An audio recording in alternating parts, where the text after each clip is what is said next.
Hi, and welcome back to another episode of Behind the Scenes of Disrupted Work Reimagined. I'm Tammy Alvarez, the co-creator of this amazing event.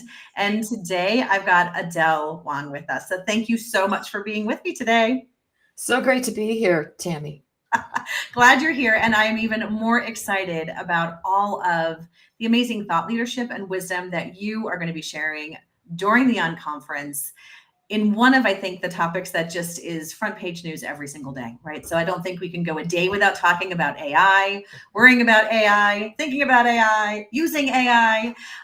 So before we get started and preview some of the amazing things that you're going to talk about, I do want to brag on you a little bit. And then we'll dig into the details a little bit more. So just for everyone who is watching tonight, when Adele Wang steps into the room at Disrupted, she's going to be tackling one of the most under-discussed challenges in the AI arena. It's not about the technology itself, but it is about the human overwhelm that it creates. And her session, Beyond the Noise, Leading with Clarity in an AI-Saturated World, is designed for leaders who want to harness AI without being consumed by it, and who believe that staying grounded in that human connection is a strategic advantage. Adele has built her career helping leaders navigate complex, high pressure decision making with both strategic precision and emotional clarity. And she's a certified AI strategy consultant and seasoned leadership mentor with a mission that is simple but profound: to help leaders make better decisions faster without losing their humanity in the process. At the Work Reimagined Unconference, we know that leaders feel like they're in a race against time. And while many AI experts focus on systems, platforms, and data pipeline, Wang zeroes in on human operating systems. She helps leaders integrate AI into their organizations without sacrificing culture, clarity, or trust. And tonight, you are going to get a sneak preview of the knowledge bombs that Adele is going to be dropping at the Unconference. Okay, so now that I am off script and we are going to kind of free flow this a little bit, I am so excited. So, talk about what some of the biggest challenges or opportunities that you see that leaders cannot afford to ignore right now.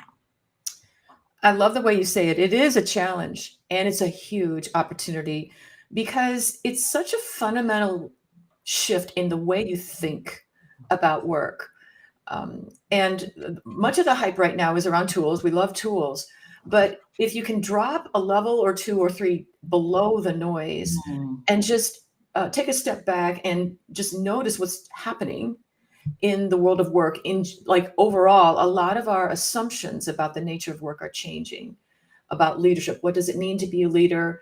And yeah, some of these can feel a little philosophical, but they have huge impact on how you're going to move forward in this new way of leadership, that really has nothing to do with how much you know anymore.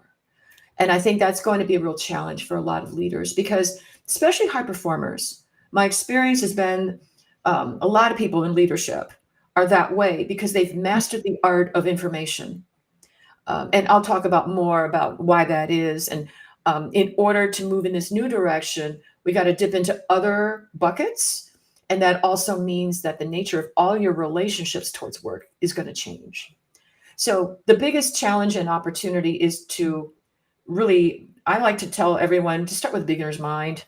You can always go back to the skills you've got. You won't lose those, but you're going to do yourself a much bigger service if you can set that aside and pretend you know nothing about leadership so that you can absorb the new ways of doing things. And then you can pick, where are you? So some things might still be this way, mix in a little bit of that. And so we don't have to charge into everything all at once. It can be a process. And that is a nice way to keep everybody sane and have a sense of direction, especially for your staff that are going, oh my gosh, what's going on? And so when you're working with clients, because you're in this every day, what are some of the bigger shifts that come to mind in terms of that beginner's mindset? And Yeah. what are some of the old habits and old Yeah. leadership trends that don't work anymore? And this is going to be great because a lot of this is why I'm really excited about people showing up in person at the Mhm. event, because what I'm talking about really can't be gleaned so much from reading about it, but being in the room and feeling in the moment, like the biggest challenge will be, can you use AI and your thinking as a partnership? And a lot of people have heard that, oh, AI as thought partnership, but they don't know what that means. So if you come to the event, we'll give you an exercise that doesn't mean reading a use case as much as what would you do in this situation?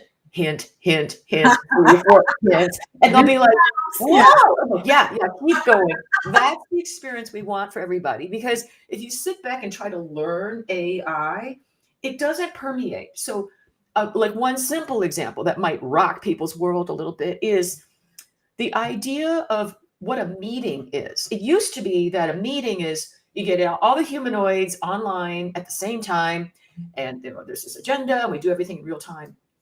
Moving forward, you might not need to do meetings in real time. That's going to blow everybody's mind. The tools now allow for asynchronous coordination across time zones. And because everything, you may have an agent involved, and like, wow, like what would happen if you didn't have to be at the slave of the calendar schedule to try to get a team of 20 in the same place at the same time? Could you utilize asynchronous meeting tools? And it also means, you know, you need to step more into other leadership skills instead of more of a control command approach. Like, what would it be like in a different way? And this is going to be a big change for a lot of people who are used to being at the head of things. And so, I mean, that's just one simple example.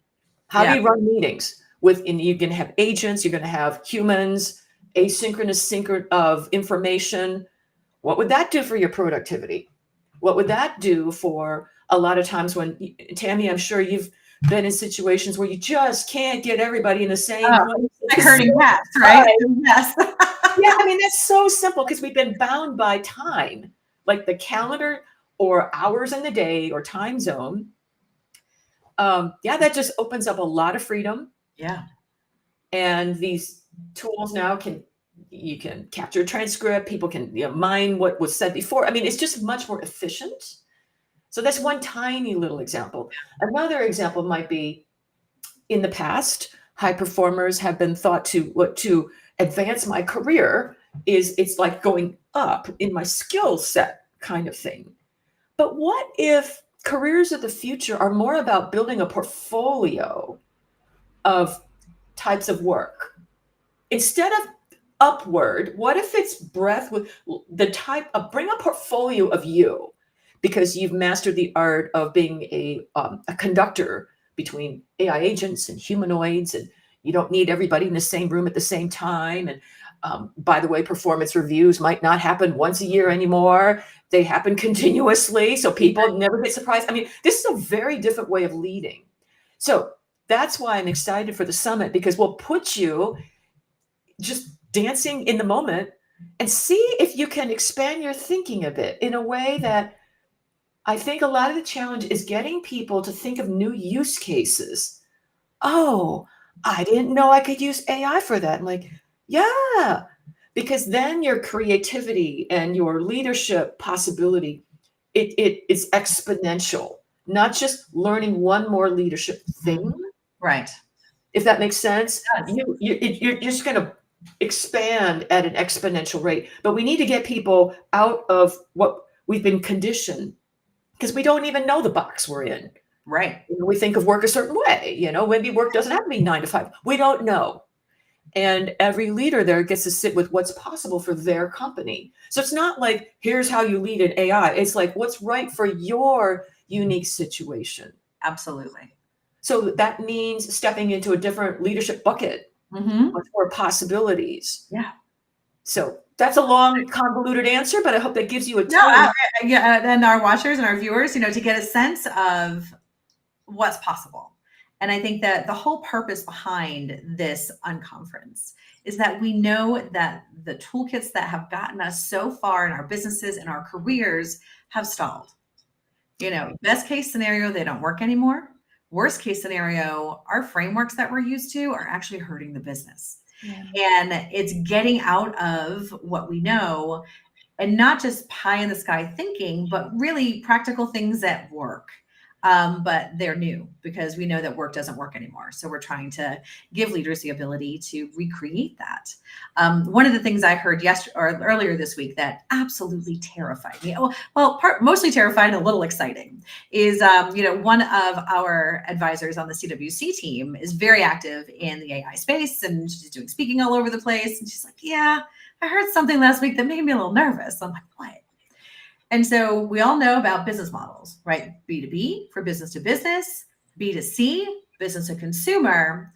The analysts are projecting that in less than 1 year, there'll be a new market. And that new market is A to A.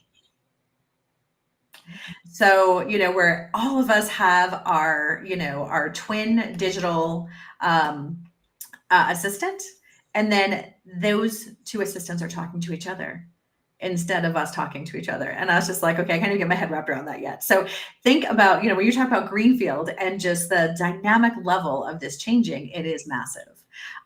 So without giving away all of your session insights, because we want everybody there, can you share one surprising shift or trend that you've seen in changing how we work, right? Yeah, and I'm seeing this change on the weekly or the monthly, really. Yeah. It's the rate of adoption of employees in companies. There are two things going on that seem very contradictory. There's one where, the employees are very resistant to AI. They're scared of losing their jobs, which is true. Yeah. And there's the other that's like, oh my God, AI adoption is faster than anything that's ever happened in tech on the planet, like, millions of people within a few months. And what I found interesting is both are happening at the same time in companies, meaning the rate of AI adoption is actually coming from the employees, not the leadership. That really surprised me because I thought it was leaders trying to cajole their staff. Oh my gosh, this is good for you. But it's employees adopting AI. It's kind of called a shadow AI adoption. What that means is employees are tinkering with it because they're seeing the benefit of it making their lives a little bit easier, but they're only using it for work maybe 20 or 30% of the time. The rest of the AI use is for recipes, planning an itinerary. So they're actually using it. And at the same time, they're absolutely terrified they're going to lose their job. So at the same time that they're embracing it, they are also resisting that. They think the employer is out to, kick them out of a job. Sure. It's very weird, both because I thought AI adoption, 6 months ago, I could have sworn it was from the leaders trying to be an evangelist, but it's actually tilting the other way right now. And I can't tell you how many business owners I've talked to that want AI, but they're not using it themselves. Oh, yes, exactly. Like, wow, it's really interesting. So if you come to the summit, you'll be on the spot because we will be throwing you in there, and just because you got to get your feet wet. And I have found it's so much easier with other people in a supportive environment rather than sitting home. Oh God, how do I do? So it's going to be fun. But anyway, that's what I found surprising, that there is this tension of massive rapid adoption, that it's coming from the bottom up, but only maybe 20 or 30% is work related. Yeah. Well, and it's a shadow AI, and that brings some potential problems. Depending on, data, privacy, all this stuff. And if you don't have decent AI literacy in your company, you may have some problems. So that's my biggest calling at this point with everyone I'm talking to. It's not the tools, it's AI literacy. You have to understand how these AI models work. It's not Google. What are you putting into the AI? Yeah. If it's a public AI, or do you have your own LLM? How good is the data? Because a lot of leaders they're going to dump all their company data into the AI, and it's a mess, and we'll just hook up the AI engine and poof, off we go. And fixed. Yeah, exactly. There are a few steps that need to happen. So that's a long answer to your question. I hope that gives you some idea of what I'm seeing. Yeah, and I think that's insightful because I'm seeing something very similar, in the clients that I support and that we support. One of my clients is doing this massive AI readiness rollout. Good. And so we're talking, teams of 300 people, moving forward and getting this adopted for the organization from a commercial perspective. And, the data, the meetings, the intensity that they're working at is crazy. And they're not allowed to use AI. Don't get me started. So it's really interesting, some of the, dichotomies and mixed messages that are out there in terms of how leaders are, and organizations are really trying to grapple with this ever changing, we're just on a shifting ground all the time. So let me shift gears with you a little bit. So if attendees walk away from your session ready to take immediate action, what do you hope it would be? Well, I would hope they would show up for work on Monday with excitement to try something new. Yeah. I don't care what it is, but I would love everyone to leave the summit with 3 itty bitty things that they can try differently. Okay. Maybe it's considering, no, I'm just off the top of my head, talking about a new way of employee engagement or performance reviews. We have this system of once a year. Do we need to keep doing that? When we, is there a way that all employees could have continuous support? That's like a cosmically new idea. They don't have to implement it, but Right. just opening their mind that the role of HR is changing, and just if I can just get people to be excited, because they will know areas in their business that they could start with more than me telling them. Yes. They're going to come to the summit and get all excited and say, I saw this at the summit. I bet it could apply here. So that's kind of what I'm interested in, because that means it's embodied. That means they took an idea and they're going to find a place rather than me assigning a homework, where it might be more useful for some people than others. So, that would be what I expect, that you would go back to work and have 3 areas, whether it's how to run a meeting, whether it's, I don't know,